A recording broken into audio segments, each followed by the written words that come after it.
In the heart of Manila, where the noise of jeepneys and laughter from street vendors fill the air, Maria sang every night at a small cafe, her voice carrying stories of love and struggle. Her daughter, Liana, just 10 years old, would sit quietly near the stage, sketching dreams in her worn-out notebook. They had little, sometimes just enough for one meal, but music was their treasure, their escape. Maria's voice, though tired, always lit up when she saw Liana smile. One rainy night, after finishing her last song, she opened her old phone and gasped. There, glowing on the screen, was an email from America's Got Talent. "Mama, what does it say?" Liana asked, her eyes wide. Maria's hands trembled. "It says, they want us to audition." Tears rolled down her cheeks. The next few weeks were a blur. They sold their scooter, their old keyboard, and even Maria's wedding ring just to buy 2 plane tickets to the USA. Standing at the airport, clutching her daughter's hand, Maria whispered, "We may not have much, but we have music, and that's enough to take us anywhere." Liana looked up and smiled, her tiny voice filled with certainty. "We're going to sing for the world, Mama." As their flight lifted off, the city lights of Manila shimmered below them, carrying their hope into the stars, a mother and daughter, bound by dreams, flying toward destiny. When Maria and Liana arrived in Los Angeles, everything felt like a dream painted in light. The tall buildings, the busy streets, and the cool air made them realize they were far from home. They had never left the Philippines before, and now they stood in front of the America's Got Talent stage, surrounded by cameras and people from all over the world.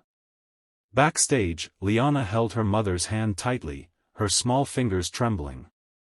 "Mama, I'm scared," she whispered. Maria knelt down and smiled gently. "Do you remember what we sing for?" she asked. "Not for fame, but for hope." Liana nodded, her fear slowly fading. When their names were called, the bright lights blinded them for a moment. The judges, Simon Cowell, Sofia Vergara, Heidi Klum, and Howie Mandel, looked on with curiosity. Simon leaned forward and asked, "Why did you come all the way from the Philippines to be here?" Maria's voice shook but carried truth. "Because music is the only thing we have left, and it's what keeps us alive." The crowd fell silent, feeling the weight of her words. Liana stepped beside her mother, their hands joined as the stage darkened, ready for their first note. In that moment, all fear disappeared, only love remained. The stage lights dimmed to a soft golden glow as the first piano notes echoed across the hall. Maria took a deep breath, her eyes glistening with emotion, while Liana stood beside her, small and steady, clutching the microphone with both hands. The moment their voices intertwined, the audience felt something extraordinary, a harmony so pure, it carried the weight of every hardship they had endured. The song told their story, the nights of hunger, the dreams that refused to die, and the unbreakable bond between a mother and her child. Maria's voice trembled with pain yet shone with strength, while Liana's angelic tone soared above, like sunlight breaking through storm clouds. As they sang the final chorus, Liana's voice rose higher, her eyes closed, her heart wide open. The camera panned across the audience, people were wiping tears, holding their breath. Simon Cowell leaned forward, his usually stern expression softened, his eyes reflecting something close to awe. When the music stopped, the hall fell into a deep, emotional silence. Maria reached for Liana's hand, both shaking, both crying softly. For a brief, timeless moment, the world seemed to stop. Every heart in that room had heard not just music, but love itself. For a few seconds after the final note faded, the entire hall stood frozen in silence, no claps, no movement, just the echo of their voices hanging in the air. Then, as if the world suddenly remembered how to breathe, the audience erupted into a thunderous standing ovation. Tears streamed down faces everywhere. Heidi pressed her hands to her heart, Sophia whispered "beautiful," and Simon Cowell, known for his toughness, just stared, speechless.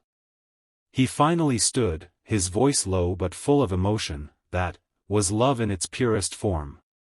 Maria covered her mouth, trembling, as Liana's eyes filled with tears. Then, in a single breathtaking moment, Simon reached forward and slammed the golden buzzer. A golden rain of confetti burst from above, sparkling like a shower of dreams. Liana screamed with joy and threw her arms around her mother, who fell to her knees, overcome with disbelief. The audience roared louder as Simon walked onto the stage, his expression soft and kind. He hugged them both and whispered, "You've reminded us what real music sounds like, music that comes from the heart." Cameras flashed, confetti swirled, and for Maria and Liana, time seemed to stop.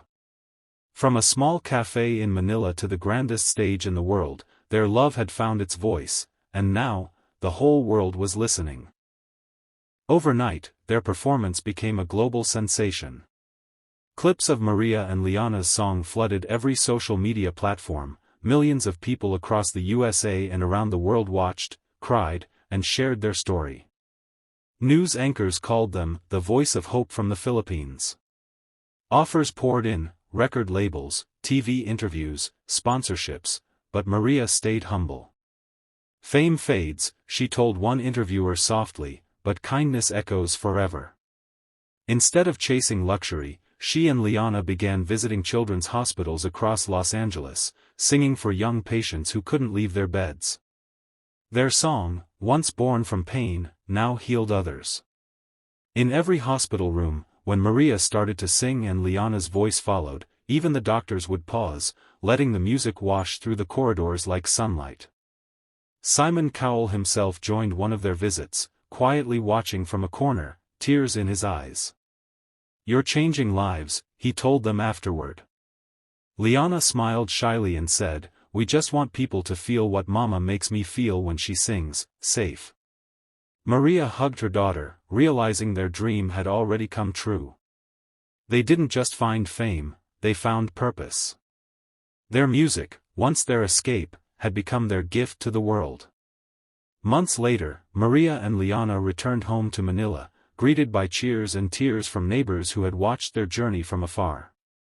But instead of resting, Maria used every penny they earned to open a small music school in their old community, a bright, humble place where children could learn to sing without paying a single peso. On the wall above the piano hung a framed photo of Simon pressing the golden buzzer, glitter still caught in their hair. Each day, Maria taught the children that music wasn't just about fame or perfection, it was about heart. Liana, now a confident young performer, helped teach the younger ones, her laughter echoing through the room. One afternoon, as the sun set over the Manila skyline, Maria looked out the window and whispered, "This is what dreams are meant for, to be shared."